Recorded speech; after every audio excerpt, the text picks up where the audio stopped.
Don't keep this too long, I've just jotted down a few words so I can remember where I'm going to go with things, and just keep me on track there.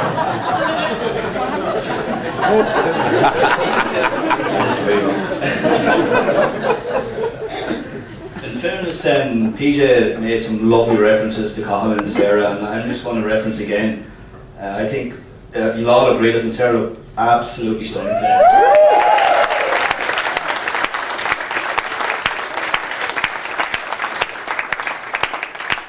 And in fairness, those two bridesmaids look absolutely beautiful as well.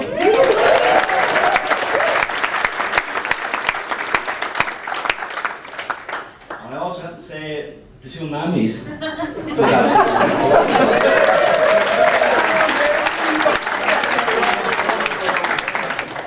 But the one thing I do have to say, somebody got the better side of the deal, and it ain't you, Sarah. Well, I also have to mention Mark here, in fairness. A man who brought 8 bouties to Edinburgh, but most importantly, brought us all back. One or two a bit worse for wear, not to mention anybody in particular. Derek. Mossy. Oh well, where do I begin to talk about my brother Todd?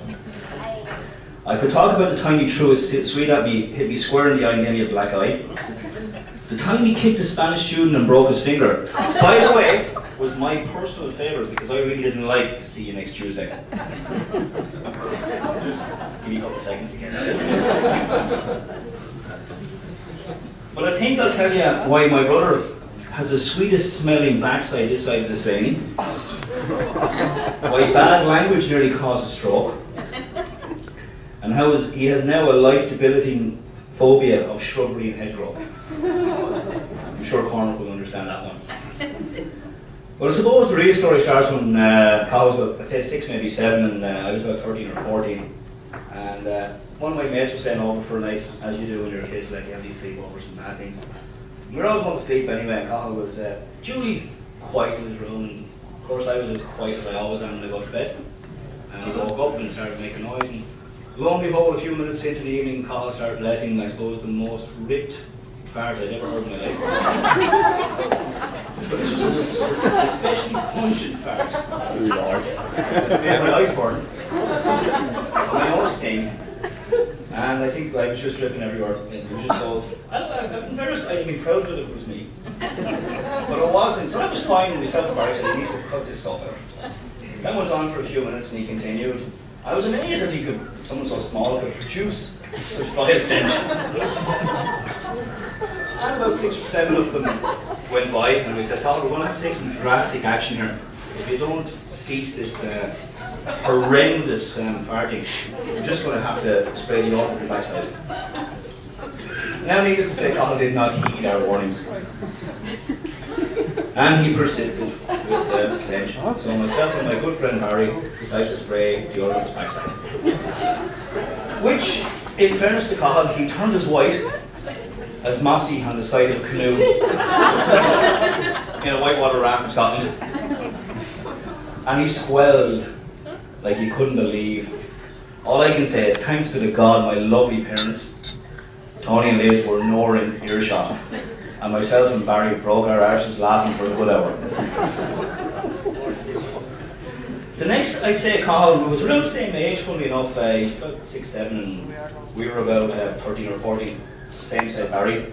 And Cathal started, I suppose, around 6 or 7 to think he could cheer people. And I used the term think. He's a bit better today now. He's almost as good as me, but he's not quite there yet. I'm sure Matt, you'll hold testament to that there. Footer. Thanks. I knew you wouldn't let me down.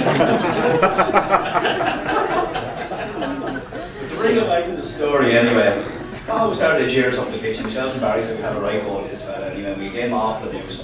And all of a sudden, now Cathal would have been Tony's apple of the eye at the time now, couldn't do no wrong, and he wouldn't be really used to swearing at all now. You have to gather is you're 13 or 14, everybody swears at 13 or 14, but not golden, wonderful, angelic 7-year-olds. So cut a long story short, Cathal decided to turn around and say, F you Anthony, exceptionally loud. I think the beauty, I actually wasn't there, and I had to ask my sister for a blow-for-blow account of what actually happened. Tony was in the said sitting room watching the said horse racing, as one does. And he sat up, and I actually did the action, according to what my sister told me. Go on. What? What did he say? Said Cahill walked in a couple of moments. But that's how Tony nearly had a stroke.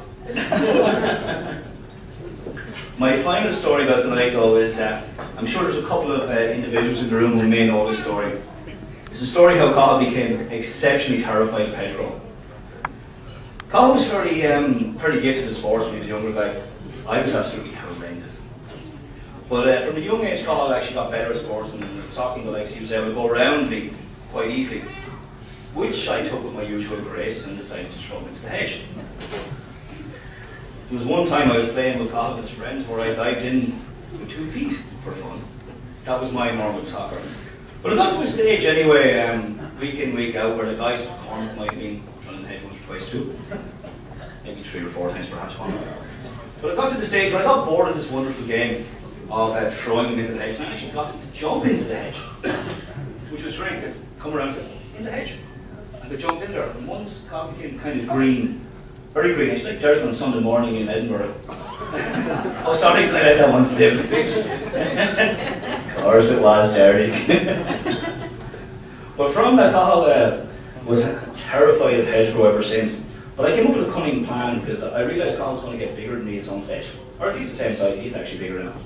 Have to admit it, girl, finally, in front of everybody. But I had to realise that Cahill was going to get bigger one day, so I hatched a cunning plan. Because I also knew how Tony hated to do anything in the garden. Cut grass, hedges, the likes. So I came up with a great idea. Wouldn't that look lovely if we had a fence? And lo and behold, I also planted the seed. Wouldn't it be great if Cahill took it off? So lo and behold, I got away with scot-free. But before I finish up, I want to give Cahill a little gift. Because I think it's a beautiful story, and I think he needs to start off something in the future himself in his own garden to help him get over his phobia.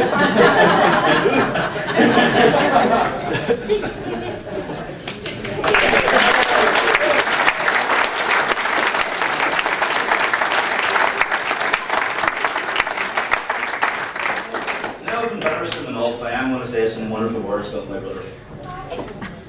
Cahill is one of the most nicest, caring individuals you could meet. He's honest, he's trustworthy, and he really looks after his friends and his family exceptionally well. He's the calm when everybody is losing their heads. He's the voice of reason when you're being screamed by Liz. Sorry, did I say that better? But he's the voice of reason in storms.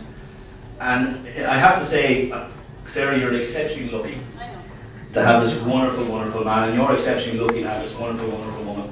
I love my brother, not only as my brother, but one of my best friends. Thank you.